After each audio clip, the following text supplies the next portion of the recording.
नमस्कार, मैं हूं पंकज भार्गव। साल 2020 का सबसे बड़ा आतंकवादी हमला कैसे टला, आज इसकी पूरी डिटेल आपको बताएंगे। भारतीय जवानों की बड़ी कामयाबी हुई है।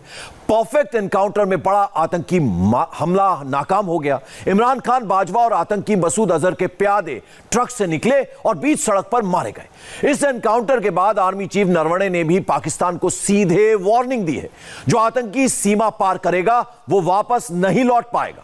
पहली बार आप देखने जा रहे हैं इस परफेक्ट एनकाउंटर का सीसीटीवी वीडियो।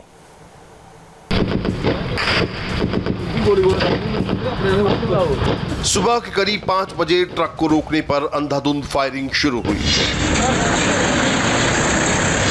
सुबह के 5:20 सेना ने पेरीमीटर तैयार किया, आतंकियों को घेरा।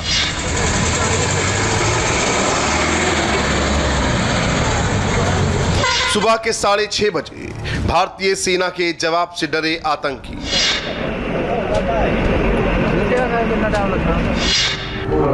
सुबह के 7:30 बजे ट्रक में एक के बाद एक धमाके।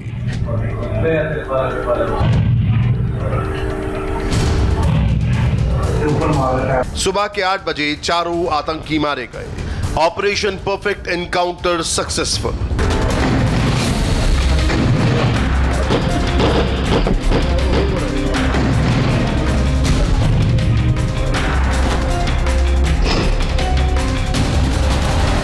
पहली बार क्लियर ऑडियो है, फ्रेम टू फ्रेम पूरे एनकाउंटर का अनकट वीडियो है। इंफॉर्मेशन 100% सटीक थी।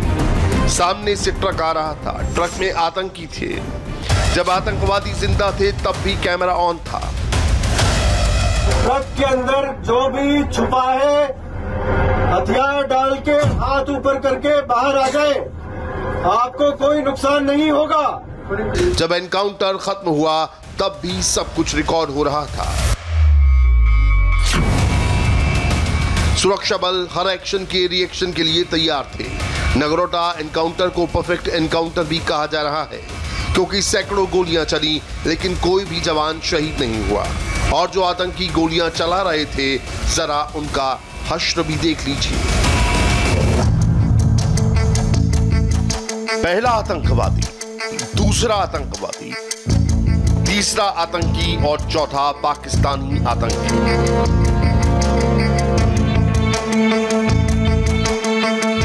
11 AK-47, 3 pistol, 29 hand grenade, 6 UBGL grenade, जिनको बंदूकों से फायर किया जाता है। पुलवामा जैसे हमला करने जितना RDX बारूद। मेड इन पाकिस्तान एंटीबायोटिक दवाइयां।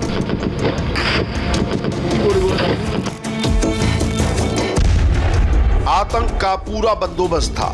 मकसद कितना भयानक होगा ये तस्वीरों से अंदाजा लगाया जा सकता है।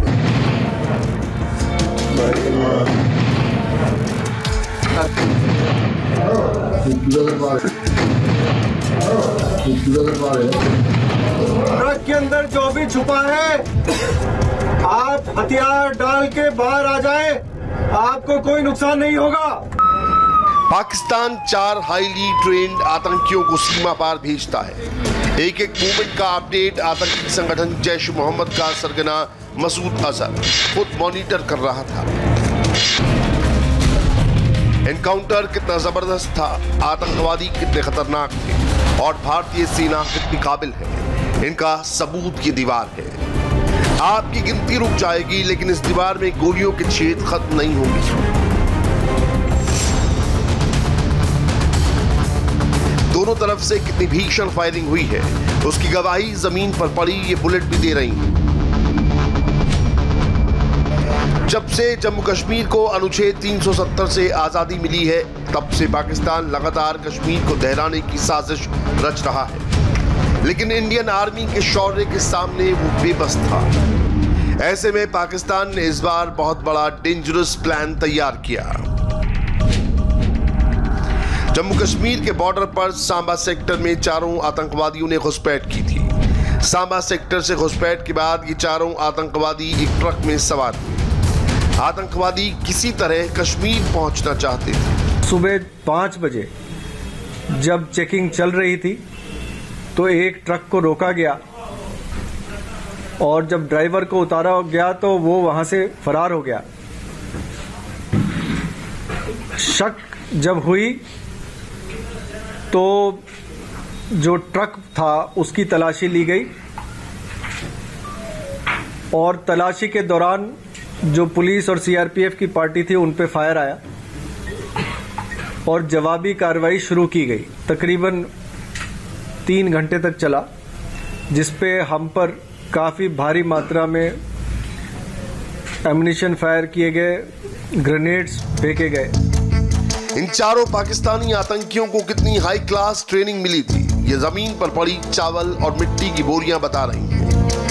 ट्रक के अंदर ही आतंकियों ने बंकर बनाया था ताकि जब उन पर फायरिंग हो तो गोलियां उन तक ना पहुंचे।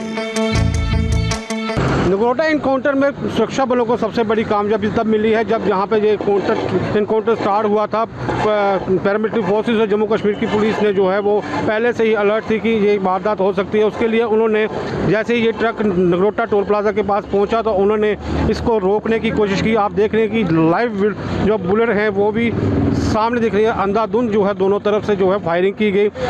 इस्तेमाल जो उन्होंने इस गाड़ी का किया है, सबसे बड़ी बात यह है कि चावलों के साथ साथ ये जो कैबिन उन्होंने बनाई थी बैठने के लिए, छुपने के लिए जो जगह बनाई थी, चावलों के साथ साथ ये मिट्टी के जो थे बोरे थे उसमें भी जो है वो इसमें रखे थे उसको स्ट्रॉन्ग करने के लिए कि कल को कोई अगर इनकाउंटर स्टार्ट होता है तो उसके लिए हम सेफ रखें। मगर सुरक्षा बलों की बात करें तो दोनों तरफ से अच्छी तरह से जो है वो फायरिंग की गई और जवाबी कार्रवाई में जम्मू कश्मीर पुलिस ने 4 आतंकवादियों को जो है मार गिराया।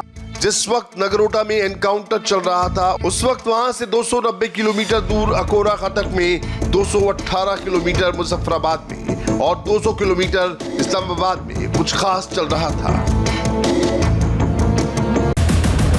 भारत में आतंकी आते कहां से, जिहाद के नाम पर कैसे लोगों का ब्रेन वॉश किया जाता है, आतंकवादियों की ट्रेनिंग कहां होती है और इन सब के लिए फंड कहां से आता है, इन तमाम सवालों का जवाब ये 3 तस्वीरें हैं। पहली तस्वीर पाकिस्तान की जिहादी यूनिवर्सिटी की है जहां पर सैकड़ों हजारों आतंकियों को तैयार किया जाता है। दूसरी तस्वीर आतंकी संगठन जैश ए मोहम्मद की है। कश्मीर को दहलाने का टेंडर आतंकी मसूद अजहर ने लिया है। और तीसरी तस्वीर आतंकवाद को पालते पाकिस्तान के वजीर आजम इमरान खान की है। नगरोटा में जो आतंकवादी मारे गए वो तो महज मोहरे थे, उनके आका तो पाकिस्तान में मौजूद है। इन 3 तस्वीरों का संबंध डायरेक्ट या इनडायरेक्ट तरीके से नगरोटा में मारे गए आतंकियों से है। अब तीनों किरदारों की टेरर डिटेलिंग समझिए। सबसे पहले फ्रांस के अखबार फ्रांस 24 का ये आर्टिकल देखिए। ये न्यूज रिपोर्ट 16 नवंबर की है, नगरोटा एनकाउंटर से ठीक 3 दिन पहले की। इसकी हेडलाइन है पाकिस्तान यूनिवर्सिटी ऑफ जिहाद प्राउड ऑफ तालिबान एल्यूमिनी। ये पाकिस्तान का अकोरा खटक है जहां पर मौजूद है दारुल उलूम हक्कानिया सेमिनरी, जिसको दुनिया जिहाद यूनिवर्सिटी के नाम से जानती है। दारुल उलूम के मौलाना यूसुफ शाह ने गर्व के साथ वहां से निकले तालिबानी लड़ाकों की लिस्ट का ऐलान किया है। खासकर उन्होंने अफगानिस्तान में रूस और अमेरिका के खिलाफ तालिबानी एक्शन का जिक्र किया है। अब इस जिहादी यूनिवर्सिटी से भारत के खिलाफ आतंकी तैयार किए जा रहे हैं। इस मदरसे को पाकिस्तान में भारी समर्थन भी मिला है। यहाँ राजनीतिक दलों का धार्मिक संगठन से गहरा नाता रहा है। दारुल उलूम हक्कानिया को लेकर पाकिस्तान तक में सवाल उठते रहते हैं, लेकिन इमरान खान के दिल में इसके लिए बेहद खास जगह है। हर साल इमरान दारुल उलूम को 30 करोड़ से ज्यादा रुपए देते हैं। प्रधानमंत्री बनने से पहले भी उनके एजेंडा में जिहादी यूनिवर्सिटी थी। ये कि जी आप वो मदरसे की रिफॉर्म करें तो जी आप प्रो तालिबान हो गए। आपको ये भी मैं बता दूं कि जो तालिबान मार रहे थे पोलियो वर्कर्स को, और इतना बड़ा पाकिस्तान का मसला था पोलियो वर्कर्स का, जब मैंने कैंपेन लॉन्च की एंटी पोलियो की कैंपेन, तो हमने इस मदरसे से लॉन्च की। मौलाना समीउल हक ने मेरे साथ खड़े होकर पोलियो ड्रॉप्स डाले। किसी भी आतंकी हमले के लिए सबसे पहले वॉलंटियर की जरूरत होती है, जिसका माइंड वॉश करके उनको जिहादी बनाया जाए। ये काम एक मदरसे में होता है। उसके बाद जिहादी को आतंकी कैंप में भेजा जाता है, जहां पर मसूद अजहर जैसे सरगना उसको मिलिट्री कॉम्बैट ट्रेनिंग देते हैं ताकि वो आतंकी हमले को अंजाम दे सके। इन मदरसों और आतंकी को फंडिंग इमरान सरकार देती है, दोनों को सुरक्षा पाकिस्तानी आर्मी देती है, सीमा पार कराने का काम ISI करती है। बिल्कुल यही सब कुछ नगरोटा में मारे गए आतंकियों के साथ हुआ था। इन चारों आतंकियों को मसूद अजहर के भाई रऊफ लाला ने ट्रेन किया था। उसी के कहने पर ये चारों भारत को दहलाने आए थे, लेकिन भारतीय सेना ने पाकिस्तान को आतंकी संगठनों को एकदम क्लियर एंड लाउड मैसेज दे दिया है, जो भी LOC या बॉर्डर पार करेगा वो मारा जाएगा।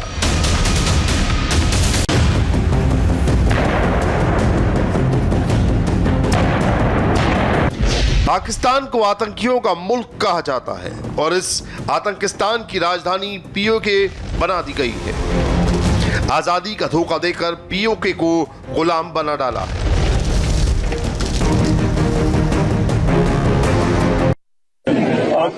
आप आज़ाद कश्मीर के प्रेसिडेंट हैं और आज़ाद कश्मीर में कोई आज़ादी नहीं है। मेरी रिक्वेस्ट है आपसे, आप अपने नाम के साथ सदर कश्मीर जरूर लिखें, मगर उसके साथ आज़ाद ना लिखें, क्योंकि ये लफ्ज़ आज़ाद की तौहीन है कि हमें कोई आज़ादी नहीं है। आपके पास एक्ट 74 है, उस एक्ट 74 के तहत आपके पास कोई इख्तियारात नहीं। सारे आपके पास आज के बाद जी वीडियो नहीं बनाया, आप कंसेंट के बगैर नहीं बना सकते, आप ब्रिटिश नेशनल। POK में पूरी तरह से पाकिस्तानी सेना और आतंकवादियों का कब्जा हो चुका है। वहां पर 20 से 30 लॉन्चिंग पैड एक्टिव है, लेकिन भारतीय सेना चुन चुन कर इन आतंकी ठिकानों को तबाह कर रही है। भारतीय सेना ने POK में बड़ी कार्रवाई की, जिसमें कई आतंकी ठिकानों को तबाह किया गया।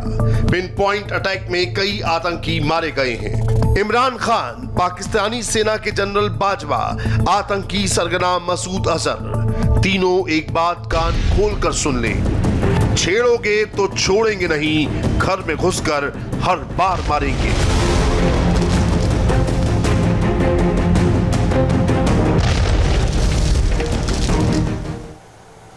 और इधर दिल्ली में कोरोना को लेकर अक्टूबर में खूब वाहवाही हुई, लेकिन नवंबर में भीड़ ऐसी हुई कि इस लापरवाही से अब दिसंबर में बड़ी तबाही का खतरा मंडरा रहा है।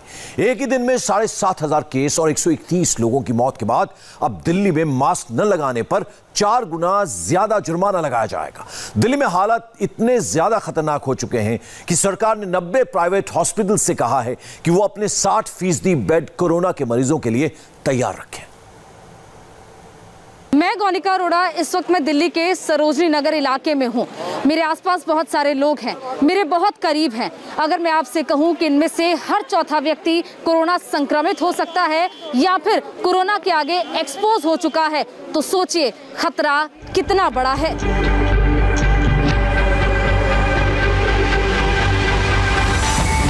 दिल्ली में यही भीड़ है जिसकी वजह से रोज 7,000 से ज्यादा कोरोना केस आ रहे हैं।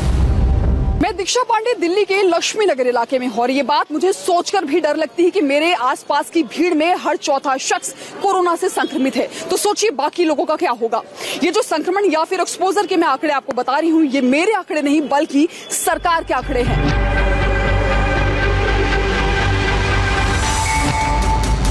दिल्ली में यही भीड़ है जिसकी वजह से दिल्ली में रोज 100 से ज्यादा लोगों की मौत हो रही है।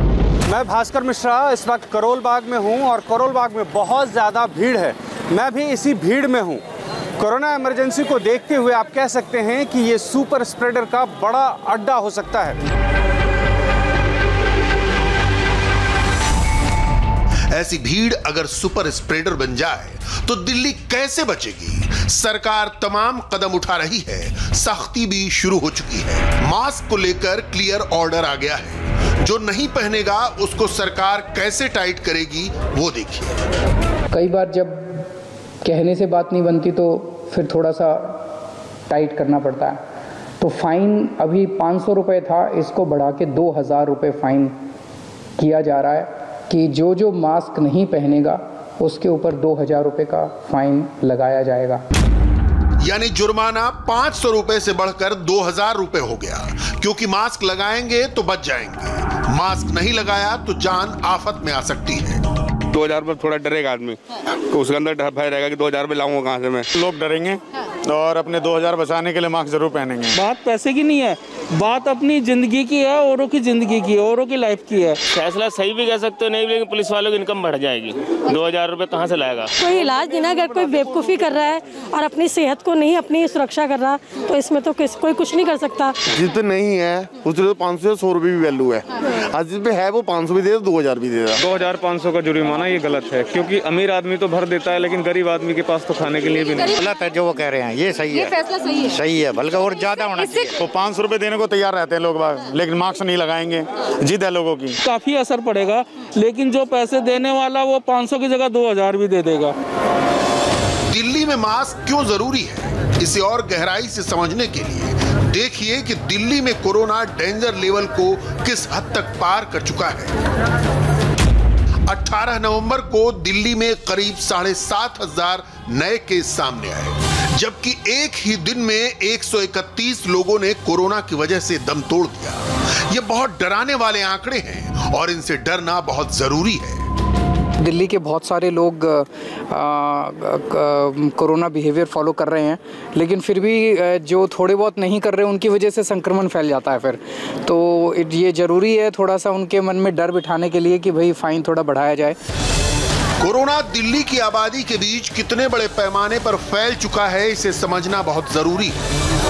देश की राजधानी दिल्ली में हर 4 में से 1 शख्स कोरोना से संक्रमित हो चुका है। ये बात हम अपने मन से नहीं कह रहे, बल्कि उस सीरोलॉजिकल सर्वे के आधार पर कह रहे हैं जो अक्टूबर महीने में दिल्ली सरकार के द्वारा किया गया है। और यही बात दिल्ली हाईकोर्ट ने अपने ऑब्जर्वेशन में भी कही है। दिल्ली हाईकोर्ट ने ये भी कहा है कि कोरोना दिल्ली के तकरीबन हर घर को छू चुका है। आपको बता दें कि जिस तरह से दिल्ली में हालात बन रहे हैं, उसके बाद तो अब सरकार मिनी लॉकडाउन के बारे में भी विचार करने लगी है। लोगों के बेपरवाह रवैये के चलते अब कोरोना की रफ्तार तेज होने के साथ साथ और भी खतरनाक हो गई है। ऐसे में अब ये कहना गलत नहीं होगा कि दिल्ली के हर घर के हर परिवार में एक शख्स कोरोना पॉजिटिव है। अक्टूबर और नवंबर में बढ़े कोरोना के खतरे को समझने के लिए हमें देखना होगा कि इसकी वजह क्या है। ये आप 2 बातों से बहुत आराम से समझ सकते हैं और पाएंगे कि गलती सिर्फ और सिर्फ हमारी है। हमने कोरोना को मौका दिया है। 2 बातों की तुलना कीजिए, अक्टूबर यानी त्योहारों में हुई शॉपिंग से पहले और नवंबर का मौजूदा वक्त यानी त्योहारों पर हुई बम्पर शॉपिंग के बाद। अब इस भीड़ के रिजल्ट को दिल्ली में हुए सीरो सर्वे के हिसाब से समझिए। दिल्ली में जो आखिरी सीरो सर्वे किया गया था वो अक्टूबर के महीने में 15 अक्टूबर से 21 अक्टूबर के बीच में किया गया था। इस सर्वे के लिए 17,409 लोगों के सैंपल लिए गए। उनमें से 25.5% लोगों में एंटीबॉडीज मिली, यानी कि दिल्ली की 1/4 से भी ज्यादा जनसंख्या कोरोना से संक्रमित हो चुकी है। इस भीड़ की वजह से अगले 15 दिन में क्या होने जा रहा है, दिल्ली में कोरोना के मरीजों की तादाद कहां तक पहुंचेगी, इस बात का अंदाजा आपको नवंबर खत्म होने से पहले लग जाएगा। लेकिन पहले सीरो सर्वे को समझिए। लेकिन उससे भी पहले एंटीबॉडीज क्या होती हैं, वो आपको बहुत आसान शब्दों में समझाते हैं। अगर कोई शख्स बीमार होता है तो उसके जिस्म के अंदर एंटीबॉडी भी बनती है, यानी जब हमारे शरीर में कोई वायरस जाता है तो उसे रोकने के लिए इम्यून सिस्टम भी एक्टिव हो जाता है। ये वायरस या इन्फेक्शन को रोकने का काम शुरू कर देता है। इस दौरान जिस्म में अलग अलग सेल्स मिलकर वायरस को बेअसर करने में लग जाते हैं और इन्हें ही एंटीबॉडी कहा जाता है। ऐसा नहीं है कि ये एंटीबॉडी काम करने के बाद खत्म हो जाती है। ये कुछ समय तक शरीर में मौजूद रहती है ताकि अगर वायरस दोबारा आए तो उससे लड़ा जा सके। लेकिन कोरोना जैसी बहुत सी बीमारियों में लक्षण कभी कभी नहीं दिखते। एंटीबॉडी चेक करके एक कम्युनिटी में इन बीमारियों के फैलने के दायरे के बारे में पता चल सकता है। इसीलिए सीरो सर्वे कराया जाता है। इस सीरो सर्वे की शुरुआत दिल्ली सरकार ने अगस्त के महीने में की थी। इससे पहले केंद्र सरकार की तरफ से जून जुलाई के महीने में दिल्ली में सीरो सर्वे किया गया था। इस सीरो सर्वे के तहत दिल्ली के अलग अलग डिस्ट्रिक्ट से 15 से 20 हजार लोगों के सैंपल लिए जाते हैं। इन सैंपल्स की लैब में टेस्टिंग की जाती है और देखा जाता है कि इनमें से कितने लोगों को कोरोना हो चुका है और कितने लोगों में एंटीबॉडीज मिली है या फिर नहीं। इसके अलावा इस सर्वे में उम्र के हिसाब से भी डेटा का एनालिसिस किया जाता है। ग्राफिक्स की मदद से समझिए कि सीरो सर्वे में क्या होता है। इस सर्वे के सैंपल किस इलाके में लोगों के खून के नमूनों के जरिए इकट्ठा किए जाते हैं और उसी के जरिए उनमें एंटीबॉडी के बारे में पता चलता है। इससे आकलन किया जाता है कि कितनी आबादी कोरोना से संक्रमित हुई, कितने संक्रमित थे और कितने ठीक हो चुके हैं, और ये भी कि कितने प्रतिशत लोगों में कोरोना को लेकर हर्ड इम्यूनिटी बन चुकी है। सीरो सर्वे के पहले चरण यानी कि जून जुलाई में हुए सीरो सर्वे में 23% लोगों में एंटीबॉडीज मिली। उसके बाद अगस्त में हुए सीरो सर्वे में यह आंकड़ा बढ़कर 28.3% तक पहुंच गया। लेकिन सितंबर में जो सीरो सर्वे हुआ उसमें यह आंकड़ा घट गया और इसका प्रतिशत 25.1% तक रह गया। लेकिन अक्टूबर के महीने में सिर्फ 0.4% की बढ़ोतरी हुई और 25.5% लोगों में एंटीबॉडीज मिली। इस बार नवंबर में दिल्ली के बाजारों में गजब की भीड़ देखी गई। सोशल डिस्टेंसिंग की बुरी तरह धज्जियां उड़ाई गई और नतीजा है कि दिल्ली में रोजाना कोरोना के 7,000 से ज्यादा केस सामने आ रहे हैं। इसलिए अब ज़्यादा ध्यान दिया जा रहा है टेस्टिंग के लिए कि मार्केट प्लेस में जाके लोगों की टेस्टिंग की जाए। और इसके साथ ही सरकार ने ये फैसला किया है कि सबसे पहले मार्केट एसोसिएशन से जुड़े हुए लोगों को बुलाया जाएगा और उनको समझाया जाएगा कि किस तरह से सोशल डिस्टेंसिंग फॉलो किया जा सकता है और कैसे मास्क लगाना अनिवार्य होता है। इस भीड़ को देखकर समझिए दिल्ली में कोरोना के नए केस किस रफ्तार से बढ़ रहे हैं। 12 नवंबर को कोरोना के नए केस 7,000 के पार थे। 13 नवंबर को 8,000 के करीब पहुंच गए। 15 और 16 नवंबर तक हालात लगा काबू में आएंगे, लेकिन 17 नवंबर को फिर आंकड़ा 7,000 की ओर बढ़ने लगा। 18 नवंबर को यह फिगर 7,500 तक पहुंच गई। अमेरिका कितना एडवांस्ड देश है। न्यूयॉर्क के अंदर 6 अप्रैल को उनकी पीक आई थी। 6 अप्रैल को उनके 6,353 केस थे। उस दिन 6,353 केसों में उनकी 575 लोगों की मौत हुई थी। केजरीवाल कहते हैं कि न्यूयॉर्क के मुकाबले दिल्ली शहर की हालत फिर भी बेहतर है, लेकिन दिल्ली की डेथ रिपोर्ट क्या कहती है वो देखिए। दिल्ली में हर घंटे 4 मौत हो रही है, यानी हर 15 मिनट में एक जान जा रही है। 12 नवंबर को 104 मौत हुई और 17 नवंबर तक के बाद 18 नवंबर का फिगर देखिए, एक दिन में 131 मौत। इसमें कोई शक नहीं कि दिल्ली के बाजारों में इस भीड़ ने कोरोना का मामला बिगाड़ कर रख दिया है और अगले सीरो सर्वे में इसके बारे में बहुत साफ तस्वीर सबके सामने आएगी। सितंबर महीने के जिस सीरो सर्वे में हर चौथा शख्स के अंदर एंटीबॉडी पाई गई थी, वहीं पर इस बार के सीरो सर्वे में एक बड़ा अंतर देखने को मिला है जो कि बेहद चौंकाने वाला है। दरअसल इस बार के सीरो सर्वे में हर चौथा शख्स कोरोना संक्रमित पाया गया है। अंदाजा इस बात का लगाइए कि सीरो सर्वे में तकरीबन 15,000 लोगों को शामिल किया गया था, जिसमें से 43% लोगों में अभी भी एंटीबॉडी नहीं पाई गई है, जो कि पहले से ही कोरोना पॉजिटिव रह चुके हैं। देखिए, त्योहारों के दौरान दिल्ली के बाजारों में जुटी इस भीड़ ने सबको चौंका कर रख दिया है। दिल्ली में सदर बाजार, सरोजनी नगर, जनपथ मार्केट, लाजपत नगर, लक्ष्मी नगर, करोल बाग, गफ्फार मार्केट, पहाड़गंज, लिस्ट बहुत लंबी है। दिल्ली में कोरोना के प्रेशर को देखते हुए अब मेडिकल स्टूडेंट्स की मदद दी जाएगी। जो MBBS के फाइनल ईयर के छात्र हैं, इंटर्न हैं या फिर BDS डॉक्टर हैं, दिल्ली सरकार ने कोविड हॉस्पिटल्स में उनकी ड्यूटी लगाने को मंजूरी दे दी। इस बात से अंदाजा लगाइए कि दिल्ली के अस्पताल किस हद तक कोरोना से जूझ रहे हैं। यहाँ डॉक्टर कम पड़ रहे हैं, जबकि बिस्तरों को लेकर भी तेजी से इंतजाम किया जा रहा है। दिल्ली में 7,461 बेड, लगभग 7,500 बेड अभी अवेलेबल हैं। दिल्ली सरकार के अस्पतालों में, केंद्र सरकार के अस्पतालों में प्राइवेट अस्पतालों में मिला के 7,461 बेड अवेलेबल हैं। लगभग 446 आईसीयू अभी अवेलेबल हैं। लेकिन दिल्ली में अगर मरीज बढ़ेंगे तो अस्पतालों में भीड़ बढ़ेगी, अस्पताल भर जाएंगे तो बिस्तरों की कमी होना लाजमी है। ऐसे में डॉक्टर्स और मेडिकल स्टाफ का काम बढ़ जाएगा, वेंटिलेटर और ऑक्सीजन की भी कमी होने लगेगी। इसलिए बहुत जरूरी है कि भीड़ ना कीजिए, जान बचाइए, मास्क पहनिए। जिंदगी 500 रुपए या 2000 रुपए जितनी सस्ती नहीं है। अब